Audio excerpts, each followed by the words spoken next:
Okay, everybody, we're back on Play Forward. We've got a very special show today. We've got Bruce Deel, the founder and CEO of City of Refuge, and we'll learn more about that through filmmaker Nick Nanton, who made a documentary about Bruce's life work.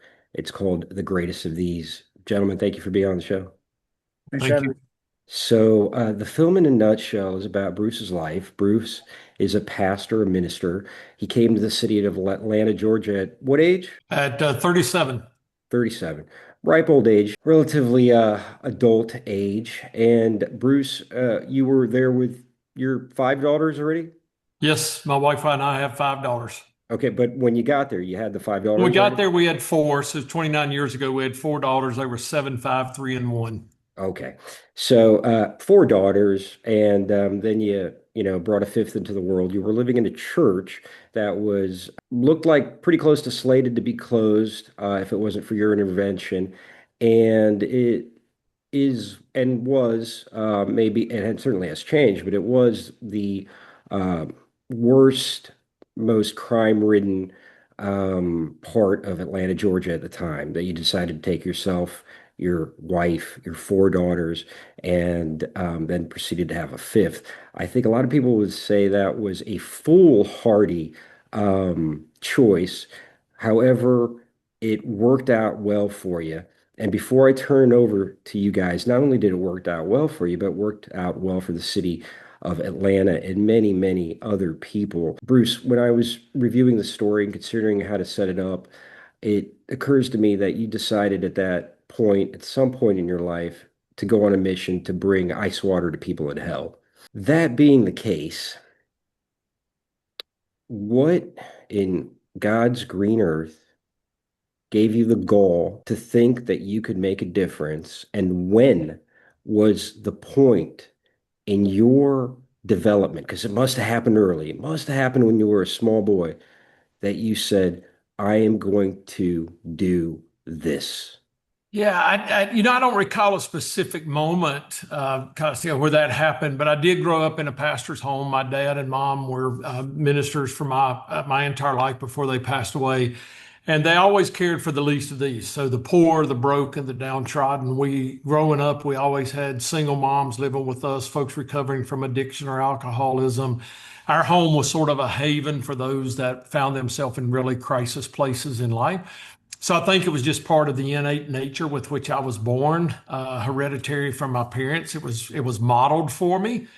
And so once I graduated college and went into traditional ministry, it was fine, but I was always a little bit bored in the traditional environment because it was not reflective of the environment in which I'd grown up. And so when we had the opportunity to go downtown with what we thought was to close this little church and we found all these people in crisis, it felt like sort of a revisiting of my roots.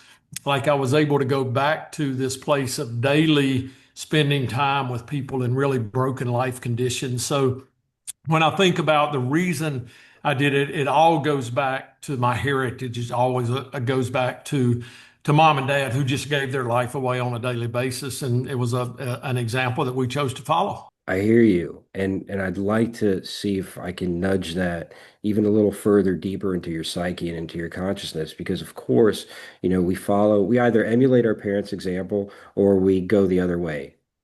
And you were blessed, and it seems you've had a wonderful, loving example that your two parents dedicated their life to. And I just wonder if some part of you is doing this as a way of being close to them. Well, I'm sure part of it is, and you mentioned running away from it. There was a season in my life, high school and early college years, where I did try to run away from that and not live the sort of proactive, benevolent care life my parents had led. And I just didn't find any satisfaction in that. So coming back to it, I'm a man of faith, and coming back to it, I believe it's what I was created for, number one. And so if it's what I was created for, it will automatically bring honor to my parents who also were created for the same assignment. So I don't give a lot of thought on a regular basis to the fact that I am honoring my parents as a result of sort of following their footsteps. But anytime this question comes up, I go, well, yeah, that has to be a part of my internal psyche, is that if there's some way they can view what I'm doing, I am making them proud by following the example they set for me. Thanks, Bruce. As Nick so well has documented, the courage that it took to risk your own life, to risk your family's lives. People usually run away from a war zone, and you ran to it, and you ran to it to help, and you have been successful at helping. And I can only imagine that you have done it as, you've just demonstrated now. You've done it by putting your own ego out of the equation and dedicated yourself to this service. What is it that can make a person risk everything and actually, based on compassion, go out there, risk their own life, and offer service? Well, a little bit of a different view on that is I don't feel like I risked anything because I knew it was my purpose. So I think the greater risk is living life without knowing what you were created for, living life without a purpose, living life without assignment. I think that's the greater risk because while you may not risk your life, you risk satisfaction and contentment and self-awareness if you're just sort of going through the motions. So for me, this was something that I felt like I was created for. It's my assignment, it's my purpose. Atlanta is my geographical calling in life. And so if that's the case, my risk would be to not engage because then I could live a safe life according to the standards we've established as a society. But I would be in a danger place in my own soul and mind and spirit at all times because I wasn't fulfilling what I was created to fulfill. Thank you, Bruce. And I get that. And Nick, kind of maybe you can help me kind of unlock Bruce even more. Speaking about yourself and your own life, Nick, first, I think a lot of us hear the call, but few answer it, and it takes a great deal of conviction and faith ultimately. I mean, what is this movie about? There's so many things. There's so much. We'll get to the message of the greatest of these, which is love, right? Three things are the greatest of these are what again? Yeah, with one translation says faith, hope, and love. And the Faith, greatest of these is love. Yeah. faith, hope, and love, right? And so in modern age and historical ages, to open one's heart and to live from the heart, there's great risk in that. And in not doing that, um, and remain trapped in bud is even riskier. And you made the choice to go out of the bud to venture your own way, and you decided I'm not going to live a life unfulfilled. And that's a scary choice to make. Nick, what do you think? How was he able to do it? When you live a life of faith, right? And both of us are men of faith, and that's why we resonate a lot on these things. And so, I guess to the unfaith based world, some of this might sound crazy, but to me, it all sounds normal. But not everyone lives it that way, right? And so, I want to make sure we can try to at least translate it. The thing about it is when you surrender what the world calls important, right? When you surrender those things, ultimately at the time, and by the way, this is a journey. I'm by no means perfect on this journey. I know Bruce would say the same about him. But when you focus on what the world thinks is important, there's so little fulfillment, and people constantly wonder why they don't feel fulfilled. When you have, I grew up in a faith-based household. I also have parents who sort of would give the shirt off their back to anyone. I just have witnessed service after service after service with them. But they live a modest life, but they're two of the most fulfilled, happy people I've ever seen in my life. Yet I'm in a room sometimes with billionaires who are absolutely miserable. And so there's some wisdom in a book that many people would think was outdated or whatever it is. But the Bible is a roadmap for how to risk your life to have it all. Right. And so there's I don't want to just keep beating that theme, but when you realize that this journey on earth is not about you, It's about everybody else and who else you come into contact. And even if you leave faith out of it, right? If you were to live a life of service, you'll live the most fulfilled life of anyone you know. And when you do that, it, by the way, becomes addicting, right? So when you do that and you see an opportunity to go deeper, others would see it more as more dangerous. You see it as an opportunity to go deeper. And when you get a relationship, when you gain a relationship with someone who you thought previously was impossible, you thought was somewhat of a dangerous person because they were homeless on the street or recently incarcerated.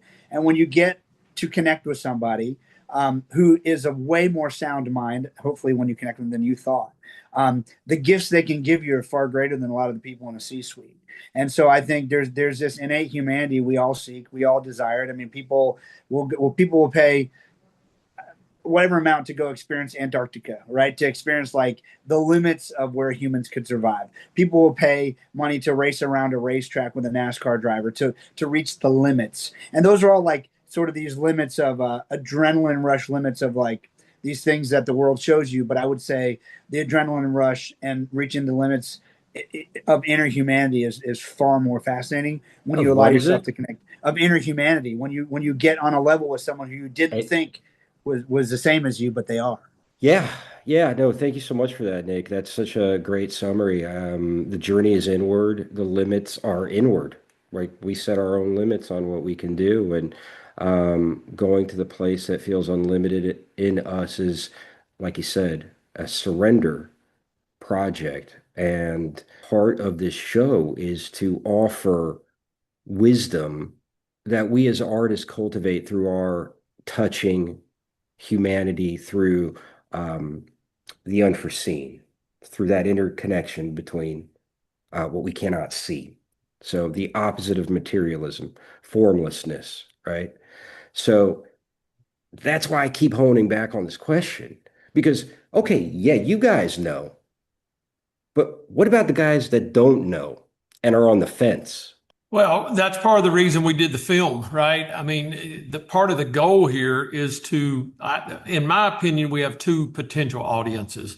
We have an audience of individuals that you're describing right now, guys that are on the fence, women that are on the fence, or maybe they're on the other side of the fence completely. And so our goal with the film is, okay, let's look at people who inherently are good and inherently want to help others, but have lost their way or press that down. Let's show them that if you'll choose to do that, lives, incredible numbers of lives can be transformed. They can come to a place of light and hope and transformation if you'll just start to give away some of you. We don't expect everybody to move into an inner city like Rhonda and the girls and I did. Just talk to the guy down the street you wouldn't talk to yesterday. Acknowledge the person on the corner asking for $1 that you wouldn't acknowledge yesterday. Go to a place that you normally wouldn't go. So that's one audience. Can we stir up inside of individuals a desire to help others? The second audience is there's this whole vast majority of people in most of our cities that are in depression or addiction or abuse or in sex trafficking or in domestic violence. Is there a chance some of them can see this film and go, you know what? I bet there is somebody in my city that will help me. I bet there is somebody that cares. I bet there is a place. I'm not hopeless and I'm not helpless. So, big picture dream. I'd love to see some people activate to give away some of their life. And I'd love to see some other people activate to run toward those who are willing to give away a portion of their life. Let's say um, there is a place in all of us that reduces down to ego and an egocentric place that sees the world and poverty is conducive, like materialism is conducive to building up the ego, right? Me. How do I take care of this? And then there's a place where there's a transcendent experience of the ego. And you guys are both talking about that. You're talking about that through surrender, compassion. How is it that you both have managed to live your life and continue to live it? And, Bruce, whether it's in your position now as, you're seen as, you even introduce yourself as founder and CEO of City of Refuge. So there's titles and there's, status and hierarchy. How do you live your life? And Nick, you're in rooms with influencers. What do you identify yourself with? Yeah, well, for me, this is, you may know Don Miller wrote Story Brand. Anyway, Don has this philosophy that we are not the heroes, we are just the guides. And at City of Refuge and in my family, that's a philosophy we've adopted in life. We're not heroes in this story. People want to put us on a pedestal and talk about our sacrifices and those kind of things. We're just guides. We happen to have relatively good marriage, financial stability, some educational astuteness. So we have these things in life. And now, because we have these things that we're blessed with, we can be guides to others that don't have those things, maybe never had that opportunity. They're the heroes of the story. The girl that's been trafficked for 10 years and now decides to get her life in order, accept trauma informed care, learn how to be a mother, learn how to be a daughter again, learn how to respect a man when she's hated men for years. They're the heroes. So, and I don't, frankly, Kostia, I don't know how to tell anybody to get there, right? I just know my journey. I came a point where I said, this life is not about you, and your ego has to be set to the side. You just take whatever you can and share it with others who haven't had the same opportunities you had. Let them be the heroes of the story. How'd you get to that point? When was that point in your life? I don't know the answer. That's the true story. In the film we talk about, I'd been at this little church 5 or 6 weeks there. I think I'm gonna close it. And this young lady walks in and takes me by the hands and she's weeping and she says, I've been hooking and stripping 14 Yeah, years. yeah. Can you help me get out of the life? And I really reflect back to that moment. I mean, that was a pretty graphic statement for her to make, to admit to me, first time she'd ever met me. Yeah. Her lifestyle had been one of sexual exploitation and selling her body and showing herself off for men. And she says, can you help me? And here you are holding her hand. Right. You're the pastor, the minister, holding her hand, looking Yep. into her eyes. Yep. And she's saying, can you help me? And at that moment, I said yes. And I didn't know what yes meant. Right. I'd never walked that journey with anybody before. I just said yes. And I felt like that shifted something in Yeah. me because I understood she's going to have to be the hero. She's going to have to be the one to fight this fight. I'm going to provide resources and support. She's got to win this war.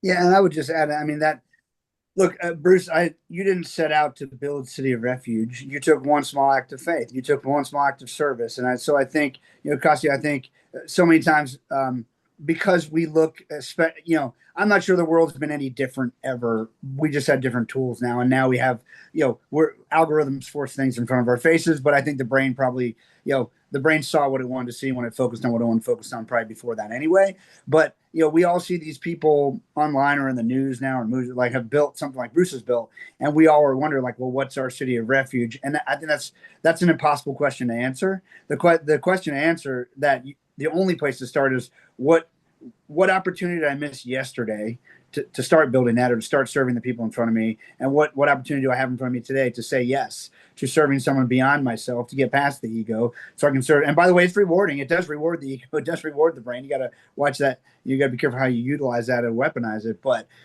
it's just taking the small act. What's in front of you today? I mean, something as simple as not looking at your phone and just actually greeting the cashier at a grocery store, for instance, right? Or I remember when COVID first started, I stopped thinking about a lot of things that I would normally think about. And one of my first acts of service, which I wouldn't even think about till afterwards, like helping my parents get on Zoom so they could talk to their grandkids. Like you don't have to go across the world, across the country to a poor neighborhood. Like serve the people in front of you, and opportunity will abound. And I'm not a psychiatrist, my brother is, but I would say that if you are depressed, I don't know about clinical depression, but if you're feeling down, if you were to stop whatever you're doing, and if you're capable, figure out how to compliment someone else, how to serve someone else, how to do one small act for someone else, and then just keep following that trail. I would bet that you would find yourself in a different place pretty quickly. One thing that really resonates with me about where it begins by saying yes is that, the ability to say yes, there's something that has to come before that, and that has to come with the ability to listen and to be aware and to have an inner dialogue with God, Creator, Source, Buddha, Krishna, Allah, to have an inner dialogue that says, something is speaking to me that is greater than I am. And I will follow that will. That be not my will, but thy will, right? There's something, I believe, life experience, like you said, Bruce, you got to be set up for success. You've got to have something in you. You got to have something in you. And I do believe no matter as awful as so many horrific, tragic life experiences are, they're out there, in Atlanta, all over the world, that everyone has this capacity to tune in. How do we turn the volume up on that? Well, I think we turn the volume up by living it, right? The volume is what is lived. You know, Saint Francis of Assisi said, "Preach the gospel at all times, and when necessary, use words." Right? And so live out servanthood, live out compassion, live out empathy, live out these sentiments toward people that are at a place in life that they can't get up from by themselves. We live that out on a daily basis. And at City Refuge, we always lead with care and compassion. Eventually, down the road, individuals may want to have a conversation with us about our particular faith, but that's not what we lead with, right? We're leading with the fact that you're hungry, so we'll feed you. It's cold and you need a jacket, we'll provide it. You've been trafficked, we'll take down the trafficker and rescue you, right? So we lead with acts of service and acts of compassion. And eventually they ask me why I do this. And I do that because I've had the internal conversation you're talking about, right? With the God of all creation. That I know this is what I'm created to do. But I think the way we live our life and the way we exhibit that compassion and empathy toward people is what turns up the volume. Frankly, I think there are way too many people in the world talking about doing good, far too few people actually doing good, right? It's easy to get on the soapbox and talk about the crisis in Nigeria right now, where they're slaughtering people on a daily basis. It's easy to talk about sex trafficking, which has now become the brand new hot topic in our country, particularly. Well, it's okay to talk about it, but I need somebody that's just going to be quiet and go to work and do something about it. Bruce and I both had the benefit of a lot of our needs being met as kids, and I mean, just like let's talk scientific Maslow's hierarchy of needs, right? Like Sure. we had safe parents, we had we weren't being sexually molested or abused, we had food and shelter, and so what I think is most unique about what Bruce does is he finds people oftentimes who don't have those first few needs that are met. And he's able to, because he has the ability to meet those needs, which, by the way, most of us do every day for one or two people, not thousands, but we can meet those needs or help meet the needs of, they have to want it, but of those people. But what I find most fascinating doing work with Bruce specifically, and then other people who have other incredible organizations, is that the moment you give someone the most basic needs, they try to give them to somebody else too. And so very quickly you start to see people at the most base level of trying to survive. The moment you see them get that, because they aren't wrapped up in paying four mortgages and their vacation homes and their cell phone bills and internet and cable, like their humanity is almost easier to access. And then I was actually at a praise and worship service with a mutual friend of Bruce and mine with a bunch of people who were experiencing homelessness, and I was mind blown, quite frankly, that these people who to me had nothing, they didn't even have a home. They were thanking God for everything they had. I was like, I mean, my brain had to do math on that, because to me, they didn't have anything. And but to them, they had more than they needed. And they have other desires? Of course. But desires and needs are two different things. And so I think a lot of us just spend time, I'm guilty too. I mean, I get to see a lot of it out in the field, but, behind our desks, in our homes and wherever it is. And we start to lose focus on what's outside of those walls, and we become very me focused. And when you do that, you rob your humanity, quite frankly. And people like Bruce, I love the fact, and that's why I want to make the film. I don't want everyone to be a Bruce. I don't want everyone to move to the inner city, because I don't want to be the inner city anymore, right? I want people to say, hey, what could I do today, and where might that lead? And that's an adventure I'm interested in taking. Thank you, Nick. Thank you, Bruce. It's very easy to get lost in the numbers of how many people we reach. There's just one person to reach, and it starts with ourselves. And once we can do that, Every number is divisible by one, right? It's all one. So if it's all one, and we're trying not to get caught up in this discussion or in our lives in the illusion of defining anything as success or failure, getting caught up in that dual structure. Bruce, your wife, what would she say if she were to answer for you? Has allowed you, there's some je ne sais quoi, there's some commitment that I feel, that I believe. Maybe I'm wrong. But it takes a level of commitment for a person to dedicate their life and their family to service at all costs. Well, Rhonda would say that I'm a man that once my mind is made up, it's virtually impossible to change it. And once it's made up about a destination or a journey or an accomplishment, not much is going to stop me from getting to that place. So if I have to overcome obstacles, if I have to raise money, if I have to go against the political system, if I have to go against the religious system, I'm willing to fight those fights if I know the objective and the goal is worth the battle that I'm going to engage in. And so for me, the thing that I think Rhonda would say is I'm pretty detailed in diving into what I want to be a part of, what I feel like I'm supposed to be a part of. And once I know that this is where I'm supposed to go and what I'm supposed to do, she says the beast is unleashed now, and he's not coming back until it's done. So I don't. We have a little phrase we use around here: all grit, no quit. And that's just the way I live my life. It's the way, I'm 65 years old. I still run, I still work out, I still play tournament ball, I still do all of these sort of things that most of my peers don't do anymore. And that same mentality carries over to the work that we do with City of Refuge. I'm gonna fight harder and run longer and stay up the longer hour. I'm gonna work harder than anybody else to make sure this city knows that there is hope in the middle of the darkness. And I And I'll know, remind you, Kostia, that it was Rhonda's idea, Bruce's wife's idea to move into that neighborhood. Yeah, So, yeah, so she's every bit yeah, as that's committed more right. than he is. That's right. absolutely. That's right. Nick, and I know you can appreciate what Bruce is talking about. All grit, no quit. Was that? Yeah, Yep. yeah. So, and I know you can appreciate that as a filmmaker, and I think the filmmakers watching this can appreciate that as well. Um, how do we cultivate that in our children?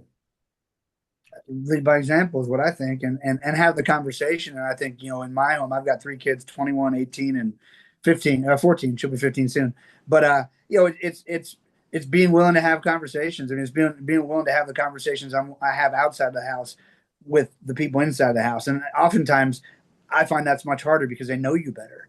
I could fake it in a room of people that don't know me that well, but I can't fake it in a room of people who know me better than anyone. And so to me, it's lead by example, and we want to have the hard conversations and talk about, um, you know, what that interaction with that mom and kid in a grocery store, like what did that feel like to you? What do you think? In our house would be, and what do you think? Jesus would call us to do differently in that situation, or how might we handle that differently? And this is all obvious stuff, I guess, to us, but it's just having open lines of communication. And my thing with raising my kids, and I'm far from out of the woods, and maybe you never are, Bruce. You could tell me more about that, but I'm far from out of the woods. But I think the thing to me about raising kids has just been, we don't move goalposts, man. If I tell you something is okay, you could debate me and maybe you could change my mind. But if we decided that this is not something we're going to do, or it's not good for your health, or it's not good for your friends or for your body or whatever it is, like that's not going to change unless science changes it. And so if there's a consequence, we actually have a consequence, and people learn very quickly that when there's an equal and opposite reaction for an action, they change your behavior pretty quickly. It's when you keep moving the goalposts and keep changing it. So for me, I've always just very clear with my kids, and my wife has too, about what we expect of them. And then we don't move the goalpost, and then we've created a boundary of safety, right? So if you go to play the game of soccer and the goal keeps moving and they keep changing what's inbounds and what's out of bounds, you're going to get ticked off and fed up with the game. You're going to hate it, and you're going to feel like this game is unfair, and you're going to feel hopeless. And that's what most people do to their kids. Thank you, Nick. Nick, Bruce, we got less than a minute left. Parting words? Dig down deep, figure out what it is you got that somebody else needs, then go give it away. Amen. Beautiful. Thank you, guys. It's been an honor. Appreciate Thank you. having you both.